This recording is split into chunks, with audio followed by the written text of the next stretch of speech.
Okay, you're good to go. Have a good session. All right. Welcome everyone to the first scientific session of CHESS 2022. Boyin Yang and myself will be chairing this session about post-quantum crypto part 1. So there will be another one on, I believe, Wednesday. So the session will consist of 6 talks. So if nobody minds, we'd like to have the talks first, and then the questions at the end. So you can ask your question on preferably Zulip chat. It's also okay to use Zoom chat, but the preferred way is Zulip. So you can ask your question, and we'll be asking the authors to deal with the questions at the end of the session. Okay, so our first paper is entitled "A Side Channel Attack on a Masked in CCA Secure Saber Chem Implementation" by Kalen Go, Elena Dubrova, Chan Guo, and Thomas Johansson. So I'm not sure who is giving the talk actually. That would be me. Okay, so the floor is yours. Thanks. Okay. Hi, welcome to our presentation of our paper, A Side Channel Attack on a Masked in CCA Secure Saber Chem Implementation. I am Khaled from KTH, and today I have the privilege of presenting this work at CHESS on behalf of my co-authors. So Saber is a key encapsulation mechanism which leverages public key cryptography to securely transmit a shared secret, such as an ephemeral symmetric key. This key is then later used for the bulk of the encryption. It is one of the finalists in the NIST PQC standardization competition, and Saber belongs to a group of lattice-based crypto systems. Masking is a common countermeasure against side channel analysis. So basically, the idea behind this is that you split your secret sensitive data into 2 separate shares. One is a random mask and the other is a secret XOR with that random mask. You then process your sensitive code section on both shares, and at the end you take the individual results and you XOR them together to get back the true answer. The idea is that at no point during the code section did you manipulate the original secret data directly, so anybody that's watching on the side channel leakage doesn't get to see directly what you are working on. So up until now, the previous methods required some form of modified clone device in which the attacker has full control over. This is because the masking countermeasure randomly flips the representation of the bits in the power traces. So what looks like should be a binary 1 may actually encode a 0, and sometimes a 1 actually means a 1. And this randomly changes with every execution. This of course makes it a nightmare for training models and templates when you can't even tell what you're looking at is a 1 or a 0. So because of this random bit flipping, previous methods relied on disabling the random masking in order to study the power waveform and learn how the power trace looks like when it processes a 1 and a 0 and develop a corresponding model for it. The disadvantage of using a clone device besides obtaining one is that inevitably there will be process variations in the silicon that has a small but noticeable effect on model accuracy. A cloned device is not the perfect stand-in for the real thing. Now after profiling comes the attack stage, where they would change over to the device under attack to capture a set of traces. And now with the model trained in the previous profiling stage, one can extract each share separately and later combine them together to recover the secret. Our method, on the other hand, we don't need a cloned device. We directly profile on the device under attack. This makes it simple because since we know the public key of the device under attack, we can encrypt a known random message, and because we show both shares to the network, we only need to tell it what the original plaintext message is supposed to be, irrespective of the bit flipping of the random mask. Just basically tell it to figure it out and we hit run.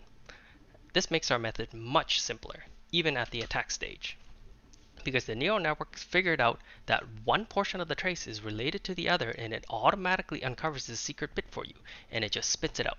And lo and behold, we have a working message recovery attack without the need for a cloned device. Now for evaluating our method, we deliberately sourced our boards from different suppliers to get an idea of the effect that process variation has.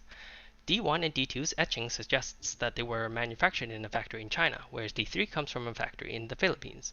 So as you can see, since our method works completely on the device under attack without the need for a clone, we're basically realistically looking at about a 99.7% from a single trace.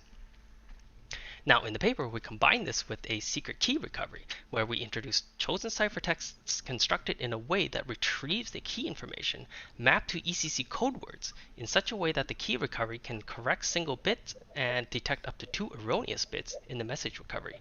This is beneficial because then this gives you a margin of error where you don't have to get the message recovery perfect and still recover the long-term secret key. So what is the cost of all this? Like, how much time does it take to do all of this? Well, here's the scary part. To gather the attack traces takes about 60 seconds flat with the device under attack. With these traces, you can go hide in the bathroom and just take another 30 seconds to recover this secret key. Capturing the training sets, on the other hand, takes about 45 minutes to 2¼ hours depending on which of the 2 leakage points you use. Training the neural network takes less than 30 minutes. It's actually quite a bit less than this. Within the first few epochs of training, majority of the accuracy is already achieved. But just so that I don't oversell this, I will say 30 minutes. Now, the reason we're able to get these short times for the training set is because we cut across bits and we take their union, which is to say that we can expand a single trace captured to become 256 examples for the neural network. Details are of course in the longer video and the paper. I invite everybody to watch the longer video because we have a real-time uncut demo of the attack. Thank you for attending our presentation, and we would like to finish off by also thanking the funding agencies that have supported this work. All right. Thank you very much. So again, so if you have any questions, please post them on Zulip, and they will be addressed at the end of the after all the talks of the session. So we now move to the second talk called Masking Kyber, first and higher order implementations by Joppe Bos, Marc Gourjon, Joost Reines, Tobias Schneider, and Christine van Vrendendaal. And Marc will be giving the talk. Thanks. I hope you can hear me. Okay. Yes. I hope so. So yes, we also looked at the finalists in the ongoing NIST standardization competition for post-quantum secure key exchange, but we did not look at Saber. We looked at Kyber, and we applied the masking countermeasure to actually protect it against side channel attacks. We used, I'm sorry. There we go. So we used the masking countermeasure to protect it against side channel attacks, and we applied this masking countermeasure using first and higher order masking. That is, our protections and the algorithms we describe in the paper are able to protect Kyber against adversaries exploiting multiple measurement points in side channel attacks. Kyber is a post-quantum secure key exchange algorithm, yes, and therefore there are 2 main operations. The encapsulation, which uses a public key and encapsulates a message M, producing a ciphertext C. And then the corresponding decapsulation, which takes the ciphertext C and the corresponding long-term secret key S, producing and decrypting this message. Then both operations, encapsulation and decapsulation, can be used to produce a common shared session key K, which is ephemeral and usually not protected by masking. So we had to mask in the decapsulation everything which involves this long-term secret key S to protect it against adversaries trying to recover this long-term secret key S, as we just have seen in this previous talk. There are a few challenges involved in masking Kyber. First, Kyber is secure against chosen ciphertext attacks, and therefore leverages the Fujisaki-Okamoto transform, which does not only decrypt, which means that the ciphertext is not only decrypted, yielding the message M prime, which correspond to M, hopefully, but there's also a re-encryption step, which produces the ciphertext corresponding to this message M prime. And then the ciphertext C prime is compared against the original input ciphertext C to tell whether the ciphertext has been tampered with and is probably an invalid ciphertext. And that means that there are quite a lot of operations which have to be masked here in Kyber. And there's another challenge, because if we look into this more closer, then Kyber actually uses a prime modulus and not a modulus which is a power of 2, and therefore the masking becomes a bit more tricky. For most of the components in Kyber, there's prior art available, for example, for the pseudorandom functions or the standard binomial samplers. But we came up with 2 new algorithms for the compression stages and the comparison stage. So there's a compression in Kyber which compresses coefficients of the polynomials involved in Kyber, which are mod q and usually masked using an arithmetic masking mod q. And then this compression stage takes such a coefficient and produces a single bit, which is boolean masked and belongs to 1 bit of the message m prime. There we use the binary search algorithm, which speeds up the process a bit. And then for the second block, the comparison, usually this re-encryption block will produce a new ciphertext C prime, which involves compressing 4 polynomials to multiple bits, which is quite heavy and costly if these operations have to be masked. So we choose a different approach and actually circumvent the compression by comparing non-compressed polynomial coefficients here in U prime and V prime against the ciphertext C immediately without performing this costly compression. The first result is that our algorithms we developed are actually faster than the generic approach of using masked lookup tables. That is, it makes sense to actually use our algorithms. They are beneficial in some sense. And then the second, we actually go a bit further and made a detailed benchmarking with a detailed breakdown on 2 architectures, namely a Cortex M0+, here the Freedom board, and the Cortex M4, and performed a comparison of these implementations on these 2 architectures against reference implementations. For the Cortex M0+, we actually compare a compiler-generated variant against a compiler-generated variant and exclude randomness generation. There we see a slowdown of factor 2.2, which gives the impression of somehow a lower bound informally.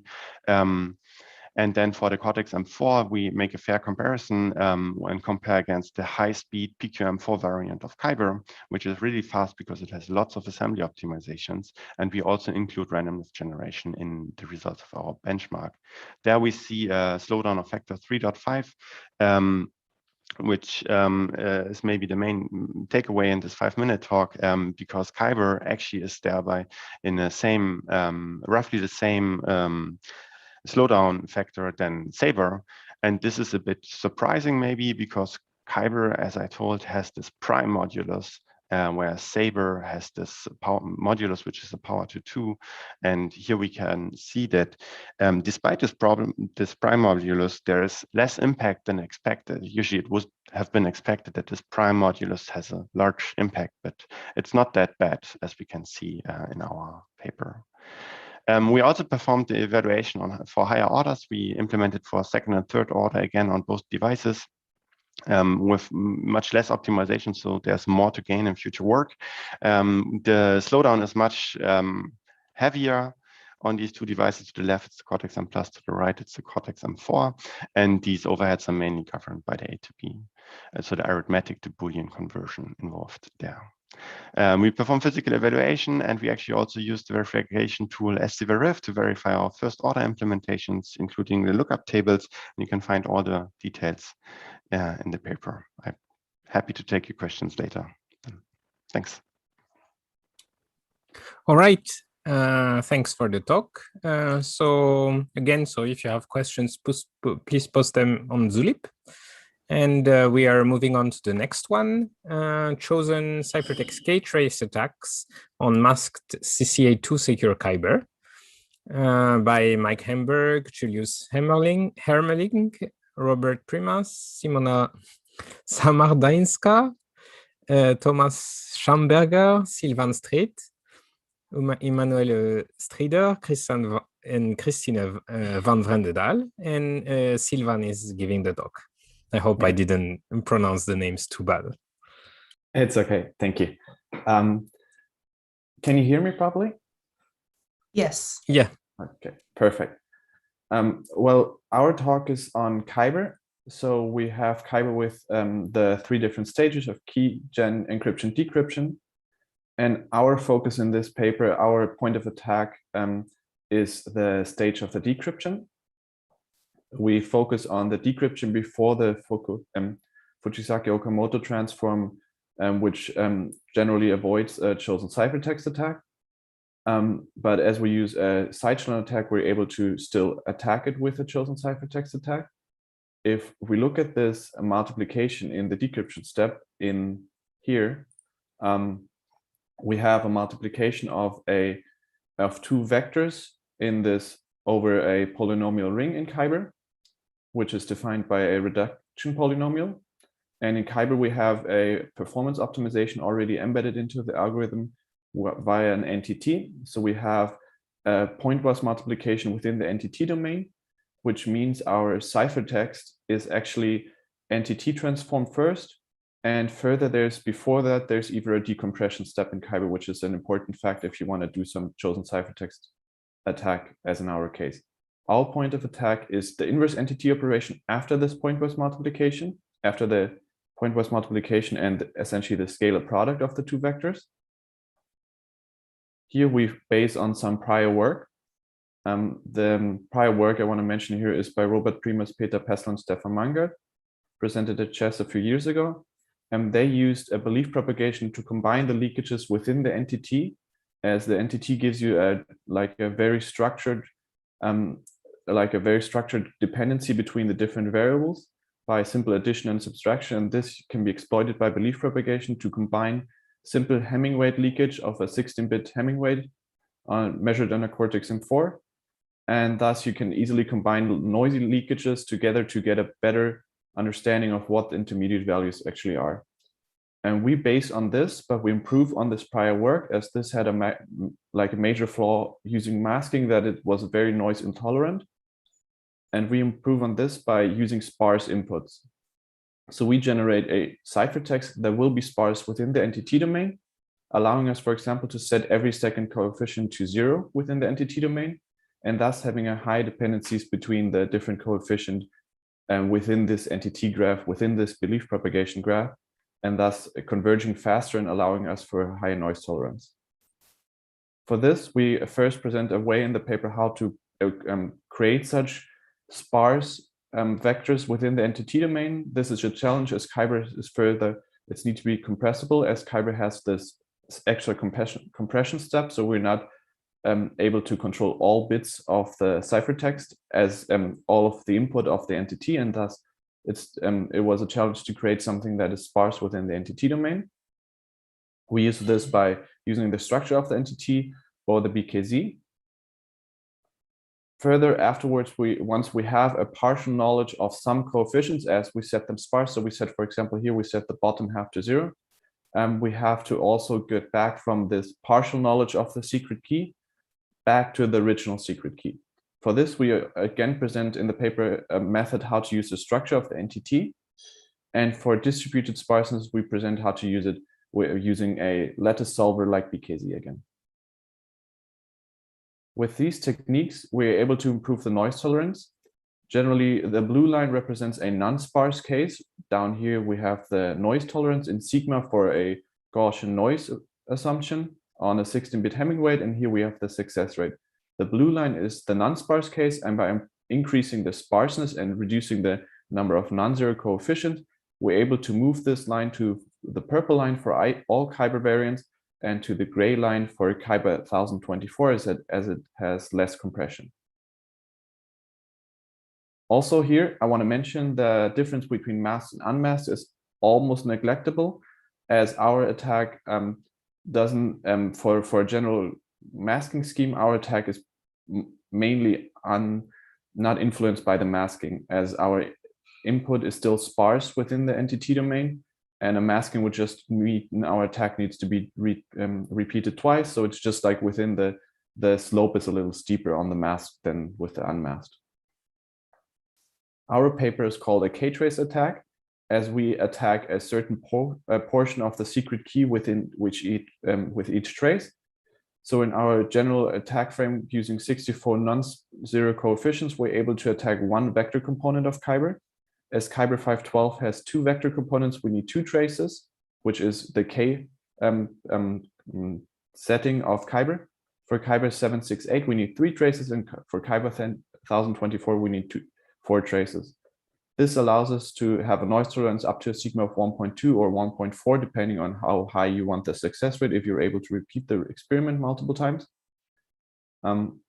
This, compared to previous work, which has a sigma tolerance for the masking only of 0.5, improves drastically on this.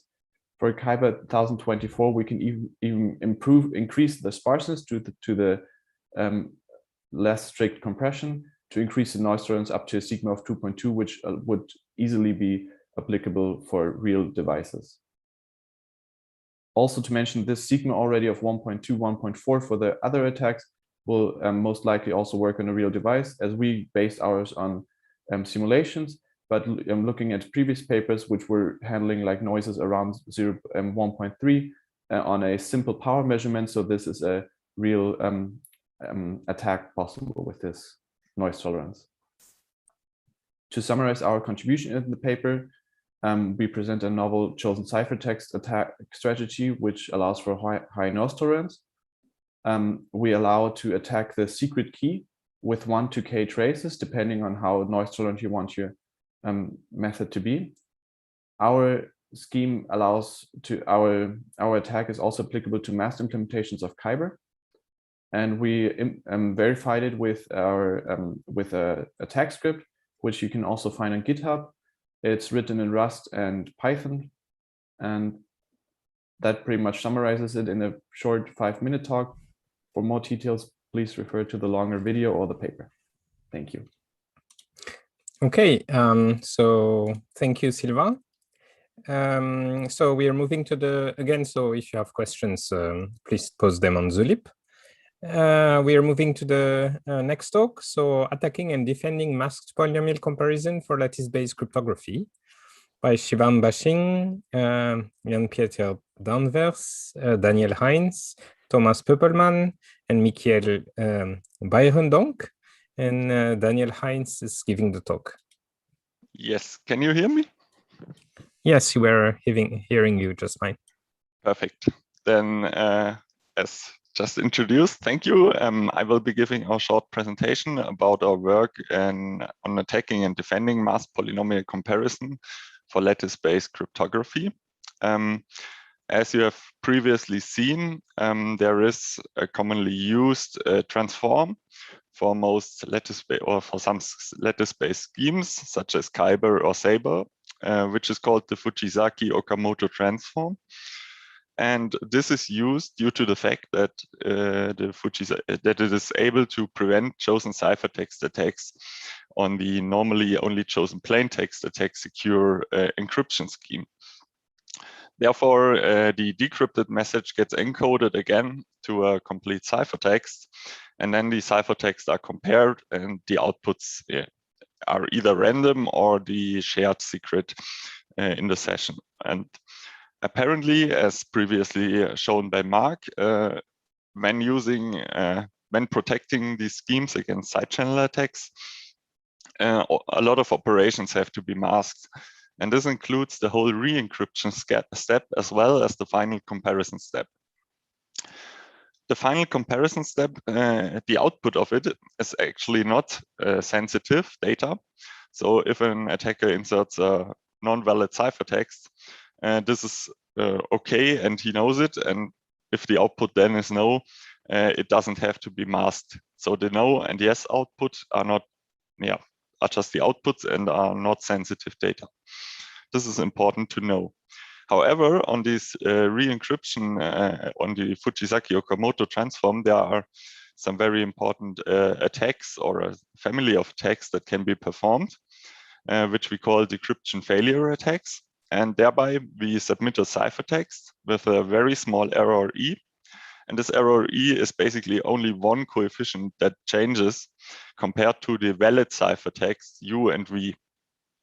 Thereby we can distinguish between two classes of errors, mainly one where the bit flip or where the error does not trigger a bit flip in the decrypted message, and one error where the bit flip is triggered, and basically the complete re-encryption step is changing as the decrypted message is an input seed to the hash of the algorithm and for the randomness of the re-encryption. apparently, if one can distinguish between the two, we have the threshold, and therefore we can find some equations about W and therefore about the secret key. And this brings us to our attack on two masked comparisons, which were presented at chess. One is the side channel attack on the hash-based mask comparison in 2018 by Oda et al. And apart from the compression, the idea is the same, like we submit a very small error to the ciphertext, to the scheme. And as soon as the bit flip is triggered, the whole re-encryption will change, and the comparison of U, which is the first part of the ciphertext, will be false. And if it does not trigger bit flip, the comparison of U will be equal and therefore output true. And this is where the issue with the scheme is, as the partial comparison of U and U tilde, which is the re-encrypted ciphertext, is unmasked. So the final result is not sensitive, but the partial comparisons are in fact. And a similar approach can be done on last year's presentation by Bache et al., which basically used randomized sums to compare both of these ciphertexts. And thereby we do not even need side channel measurements. This is because we have a collision. The ciphertext is divided into a lot of parts. And if only one part of the ciphertext is different, the collision probability that the correct message gets outputted is 1/q, which means in every qth case, we get the correctly decrypted cipher or the correctly shared secret key in the session. And if the inserted error does trigger a bit flip, everything of the ciphertext will change, and we will never get the same output. And apparently, we proposed a framework to detect such leakages, as the t-test did detect the leakages, but they were actually hidden in the output leakage of which was expected. So apparently, we chose a fixed plus noise versus random t-test, and thereby we do not have the expected output leakage of false and true for non-valid and valid ciphertexts. And this showed us, or this led us to the following t-test measurements, where we even put in the mask comparison of the mask Saber work. And hereby we can see that this does not include the same weaknesses as the other two comparisons. And basically, if you're more interested in our work, we can propose to have a look at our longer talk to get into more detail or our paper. And thereby, I will thank you for your attention here. Thank you very much. Again, please direct question to Zulip. And while that, we move to the next talk, which is entitled Fault Attacks on CCA Secure Lattice Schemes by Peter Pessel and Lukas Prokop. And Peter is giving the talk. Hello, and thanks for the introduction. Just doing, yeah, there it is. It looks like, if you have been following the session, that there is a lot of work going on in lattice scams and side channel attacks. So we have seen various attacks and countermeasures on all these lattice scams that are currently in the NIST competition. But thus far, there is very little work regarding fault attacks. So there's hardly any attacks, and also hardly any information on how to achieve protection against such fault attacks. Now, what makes the lattice scams interesting, also from a attacker point of view, is that some of them share quite a lot of high-level similarities. For instance, Kyber, Saber, and New Hope all can be seen as descendants of a scheme by Lubashevsky, Peikat, and Rosen, LPR, which is a chosen plaintext secure public key encryption scheme based on the ring learning with errors problem. And all these schemes use the Fujisaki-Okamoto transform to turn this chosen plaintext secure encryption scheme into a chosen ciphertext secure CAM. You've seen this picture already in this session. So what this does, this transform in the decapsulation, it takes the ciphertext, you decrypt the ciphertext to get a message out again, and you re-encrypt this message where the randomness R is generated deterministically. And then you check if the output of this re-encryption matches the original ciphertext, and only then you return the true shared secret, and otherwise you return, for instance, a random value or an error signal or whatever. Now, side channel or implementation security practitioners might, for them, this might look familiar, because what this essentially also is, it's fault countermeasure. For instance, in DAS, we always do decrypt, encrypt, and check if we get the same thing out again. So we have some inherent fault protection built in with this transformation. Now, this, of course, leads us to the question, can we still attack such an FO transformed CAM? So the question is, where can we inject the fault? Well, a couple of people have already suggested that we skip this check, that we fault this check, so that the shared secret is always returned, no matter if the ciphertexts match. But again, some people have already suggested this, and since this check is only a small component, it's probably easy to throw a lot of countermeasures at it. These three components is essentially just the encapsulation again. So if the attacker is the one that actually ran the encapsulation, generate the ciphertext in the first place, then this uses the exact same values again. This is the exact same encapsulation again, so there's no point in faulting there. So we fault the decryption. Our problem here is that in a fault attack, you always think of it, well, you inject the fault, you get some corrupted result, and from the corrupted result, you compute back to derive information on the key. Well, if we corrupt something in decrypt, we get a different message. If the different message will be re-encrypted, it will lead us to a different ciphertext, meaning that we will always get a random shared secret. So the only recoverable information really is not how has this message changed, but has it changed? And in turn, this means that the recoverable information is this K correct or random. So yeah, and this has to carry information on the key.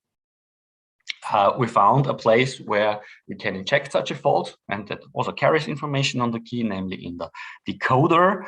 So we inject an ineffective or safe fault in the decoder, and this component, the decoder, is needed because this LPR is noisy. It recovers, so we need a decoder to recover the true message M from a noisy variant for each coefficient, and the noise, so the deviation from the true value, you can see it like this figure below, the deviation from the true value, which is 0 or Q/2 for a 0 or a 1 bit.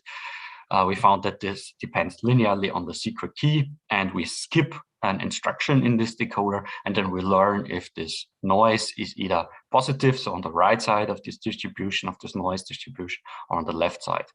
This gives us an inequality in the key. We gather many such inequalities, and then we solve for the key using a decoding approach. We implemented this attack for Kyber and New Hope, and also for a masked decoder. This is just to show that this can be done on many implementations. We gathered a success rate via simulations, but also ran the attack on a microcontroller, and we need a couple of thousand fault injections to recover the key. If anyone wants to further information, you can have a look at the long talk, but we also put the code online. So this gives me to the conclusion that the fault is the Fujisaki Okamoto transform is a fault deterrent. It makes fault attacks harder, but attacks are still possible. We attacked Kyber and New Hope, but related attacks for other schemes likely exist.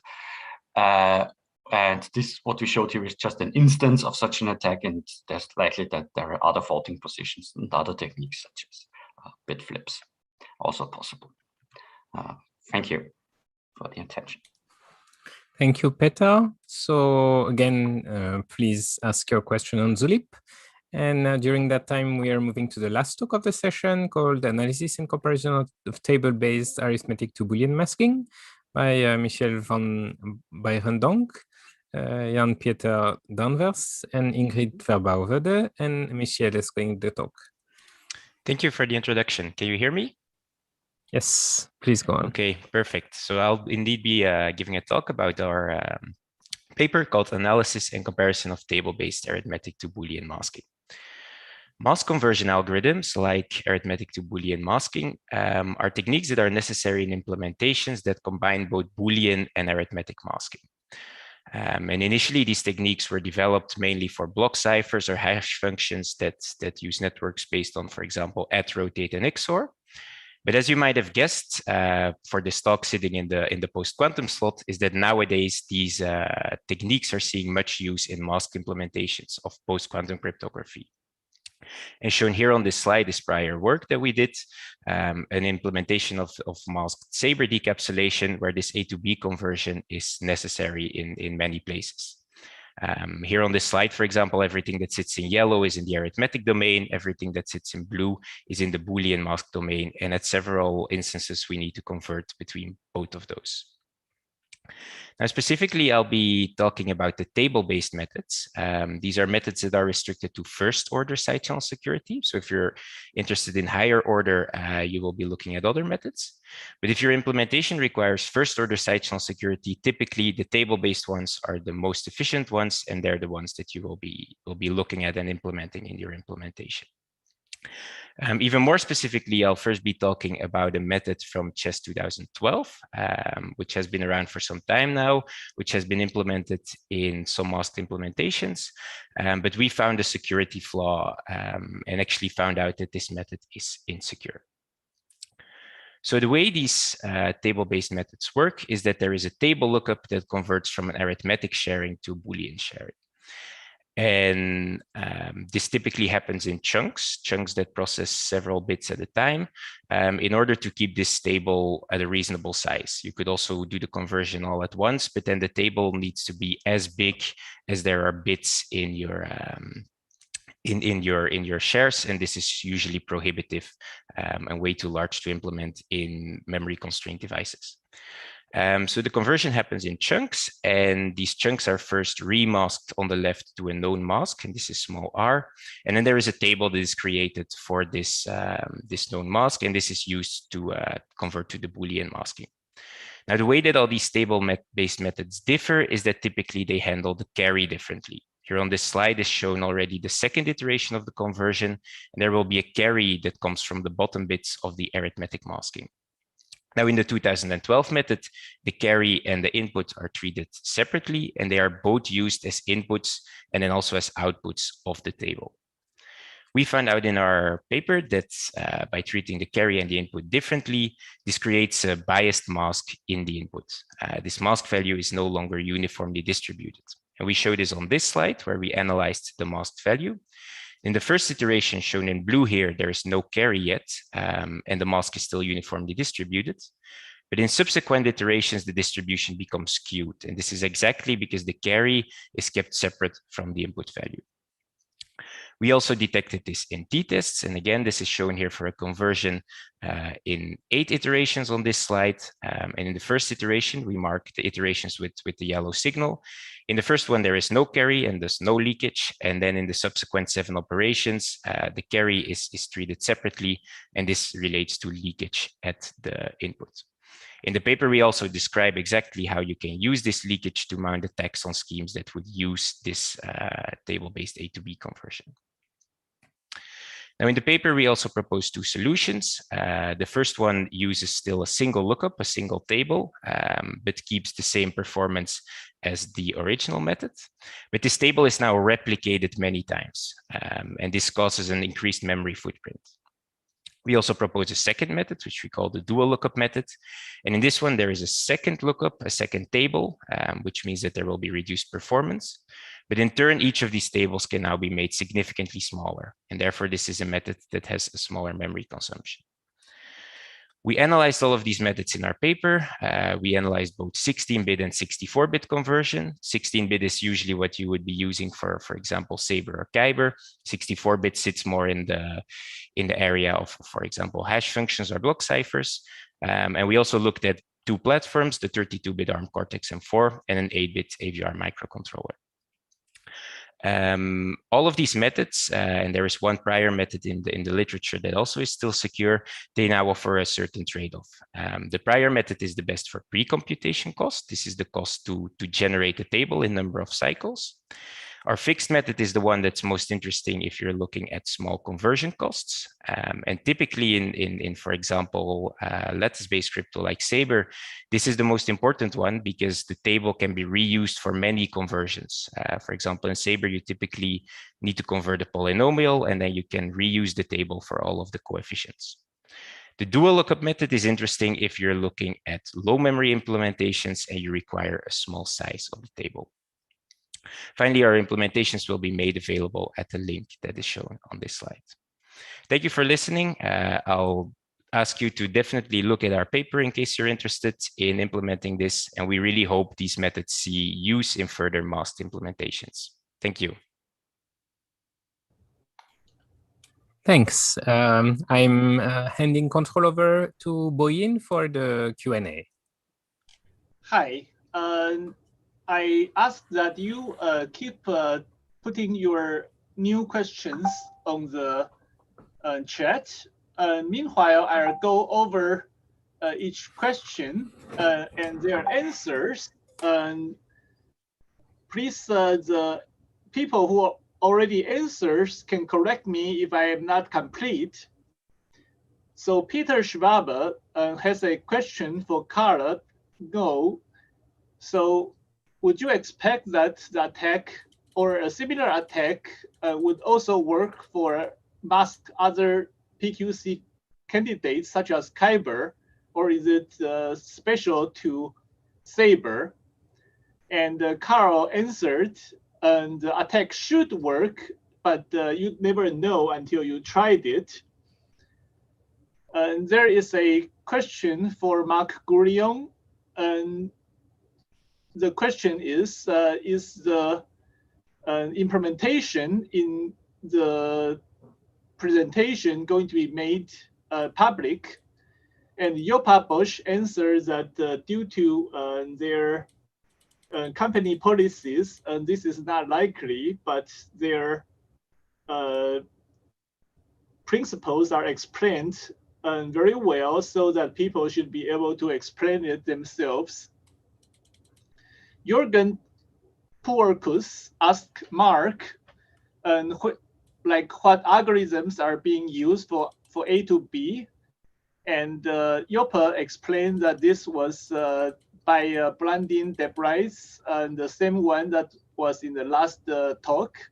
And for higher order A to B, this was from Schneider, Pagliaronga, Oder, and Gunesu, 2019. And I personally asked a question for Sylvan, and like if they are using BKZ up to 80, would that be slow? And the answer is, for the most part, they don't need BKZ 80, and BKZ 70 is enough. And for Kyber 512, which needs BKZ 80, and it's generally not a problem. So I have a further question for Carl, Sylvan, and Peter. And does this attacks, I mean, every one of these attacks seems to be performed on Saber and Kyber. And so do they all extend easily to n-true and derivatives?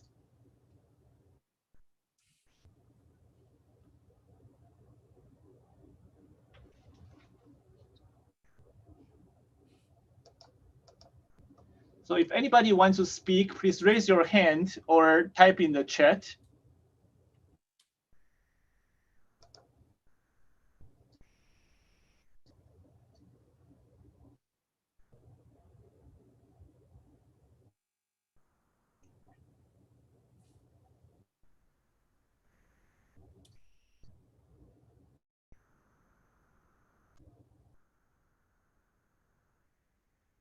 Any further comments, responses from the speakers, or further questions for the speakers?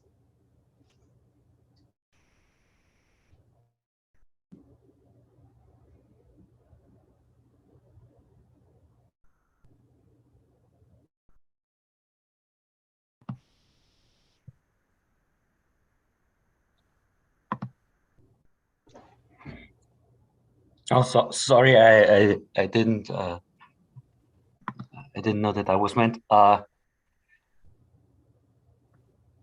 So our attacks to and through, not directly.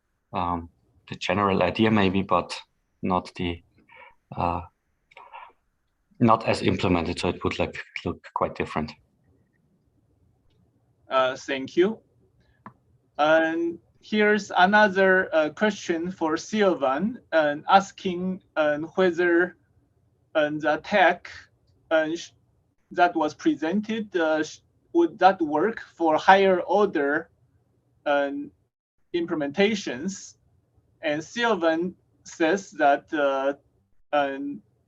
if the masking focuses on masking only secret values, such as the secret key, the attack that he presents should work, and just needs to solve more instances of belief propagation graph.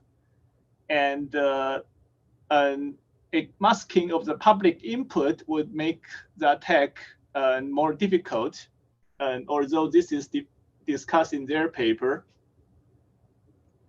And also, thank you, Peter.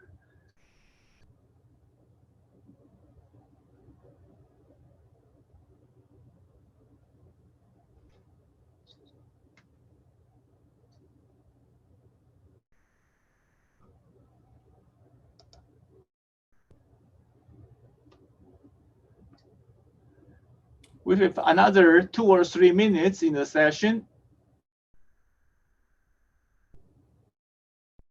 Any more questions? Answers?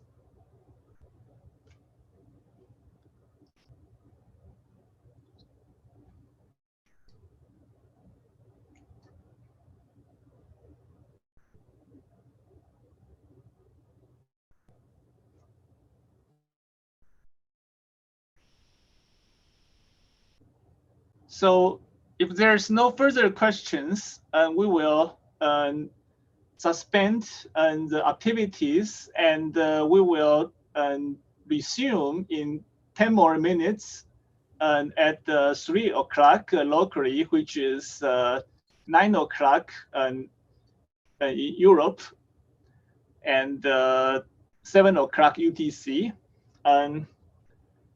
If you have any further questions to ask, you can go and leave your question in the topic Monday Post-Quantum Crypto Part 1.